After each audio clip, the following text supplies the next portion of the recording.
সেদিন সকালটা শুরু হলো কলকাতাকে গুড মর্নিং জানিয়ে।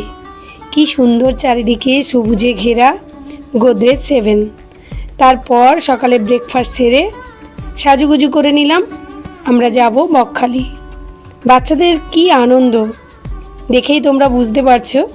এটা কিন্তু কোনো হোটেল নয়, এটা মুনমুনের বেডরুম থেকে পুরো কলকাতা শহরটাকে দেখতে ভীষণ সুন্দর লাগছিল যতটা দেখা যায়। তাছাড়া গোদরেজ অ্যাপার্টমেন্টের চারিদিকের পরিবেশটাও অপূর্ব সুন্দর। সোসাইটিটা পুরো সবুজে ঘেরা, প্লেগ্রাউন্ড থেকে শুরু করে গার্ডেন থেকে শুরু করে কোনো কিছু নেই এমন কিন্তু সেখানে দেখতেই পেলাম না। সমস্ত কিছুই আছে, সুইমিং পুল থেকে প্লেগ্রাউন্ড সব কিছুই। তারপরে এই যে আমি রেডি হয়ে নিলাম। এর আগের ভিডিওতেও দেখিয়েছিলাম, সবাই মিলে আমরা গাড়ি করে বেরিয়ে গেলাম। ওই গাড়িটাতে গেল আমার হাজব্যান্ড তার বন্ধুরা, বাকি প্রত্যেকটা গাড়িতে সবাই মিলেমিশে আমরা বসে পড়লাম। যেতে যেতে গোদরেজের সোসাইটিটা মনে হচ্ছিল শেষই হচ্ছিল না। তোমরা দেখলেও বুঝতে পারবে কত বড় সোসাইটিটা, আর বিল্ডিংগুলো যেন মাথা উঁচু করে দাঁড়িয়ে আছে। এই যে দেখো চারিদিকে সবুজে ঘেরা, আর গার্ডেনিংটা এত সুন্দর করে তৈরি করা, দেখলেই চোখ জুড়িয়ে যাবে। বেশ ভালোই লাগছিল। আমি তো পুরোটাই ভিডিও করেছি তোমাদের সঙ্গে শেয়ার করব বলে। তখনও কিন্তু আমরা গোদরেজ 7 সোসাইটি থেকে বের হইনি। কত টাইম লেগেছিল বেরোতে, মিনিমাম 6 থেকে 7 মিনিট। এই যে রাস্তাটা, এটাও গোদরেজ 7-এর। তখন আমরা মেন গেট পর্যন্ত পৌঁছোইনি। এটা ছিল গোদরেজ 7-এর। গোদরেজ 7 থেকে বেরিয়ে কিছু দূর যাওয়ার পরে চোখ পড়ল শ্রী স্বামী নারায়ণ মন্দির। মন্দিরটা এত সুন্দর ছিল, আর বিশাল বড় এরিয়া জুড়ে মনে হচ্ছিল একবার ঘুরে আসি, কিন্তু তখন বেলা হয়ে যাচ্ছিল।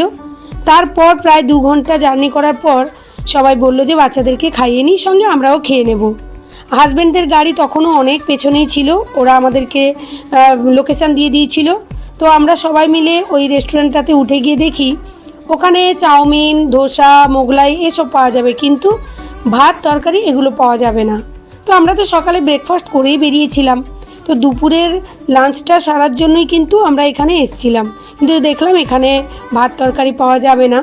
যার জন্য আমরা ওখান থেকে বেরিয়ে নিচে নেমেই দেখলাম একটা আইসক্রিমওয়ালা যাচ্ছিল। এত গরমে তখন মনে হচ্ছিল যে আইসক্রিমওয়ালাটার থেকে আইসক্রিম নিয়ে খেলে মনে হয় মনটা জুড়িয়ে যাবে। সবাই ঝাঁপিয়ে পড়লো, যে যার পছন্দ মতো আইসক্রিম খেলো, আমিও নিলাম। আর বাচ্চারা মানেই তো আইসক্রিমে কোনটাই খেতে ভালোবাসে। আমার যেটা মনে হয় এখানে যতগুলো বাচ্চা ছিল সবাই কিন্তু কোনই নিল। আমি একমাত্র কুলফি নিলাম, আর একজন কুলফি নিয়েছিল। যাই হোক, তো এই গরমে এই জিনিসটাই কিন্তু ভীষণই ভালো লাগে। তো সবাই ভীষণ মজা করছিলাম ওখানে আইসক্রিম খেয়ে। তারপর গাড়িতে উঠলাম। গাড়িতে ওঠার পর প্রায় 1 ঘন্টা পর আমরা সরিষাতে এসে দেখলাম নদীর পাশ বরাবর আমরা যাচ্ছি। এত সুন্দর লাগছিল পরিবেশটা, দেখেই মন ভরে যাচ্ছিল। তো যাই হোক, আজকের ভিডিওটা এই পর্যন্ত। দেখা হচ্ছে নেক্সট ভিডিওতে। সবাই ভালো থেকো, সুস্থ থেকো। এই যে দেখো, আই লাভ ডায়মন্ড হারবার। তো আমরা ডায়মন্ড হারবার পেরিয়ে যাব বকখালি। নেক্সট ভিডিওতে তোমাদের সঙ্গে সমস্ত কিছুই শেয়ার করব।